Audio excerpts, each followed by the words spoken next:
الجانب الرياضي كان فين بقى في شخصية اللواء جبريل المأجور؟ لا يعني شوف، أنا مثلا أنا كنت لاعب وأنا في المدرسة، كنت بلعب اللي هو لغاية سن 15. لا لما طلعت الفترات اللي في النص. أنا لا كنت لاعب في المدرسة. نعم. وكنت يعني بلعب مهاجم، وبعديها أنا بتعرف انقطعت. يعني أنا آخر مرة سجنت فيها كنت في التوجيه. نعم. كويس. انقطعت عن الرياضة، ولما عدنا إلى الوطن يعني تعرف في ذلك الوقت في الستينات وإحنا أطفال وإحنا بعدين شباب، كانت الأهلي والزمالك هي الحكاية عند كل العرب.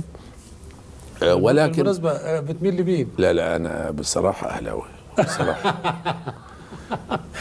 بصراحة يعني ده عشان علاء عزت ولا ايه؟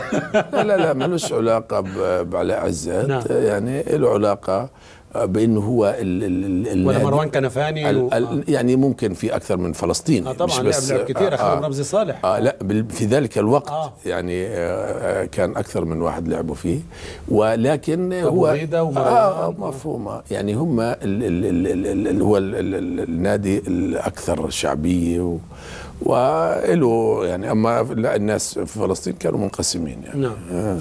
وتحديدا أهلنا في قطاع غزة، الله كل أهلنا هناك منقسمين هون وهون.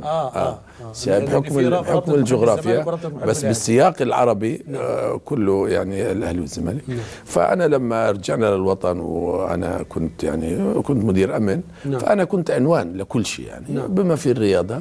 فانفتحت على هذا القطاع، بس ولا مرة أنا يعني فكرت أو كان على أجندتي إنه هيبقى في بس ولكن صار في علاقة بيني وبين الأندية وبين الرياضة. وكنت رئيس الفخري لنادي شباب الخليل، اللي هو مسقط رأسه، اللي هو يعتبر يعني عميد الأندية. طبعا بتنافسوا هم ونادي غزة، مش الموضوع كلاهما يعني ناديين عريقين في التاريخ الرياضي الفلسطيني. يعني هذه أندية من الأربعينات القرن الماضي.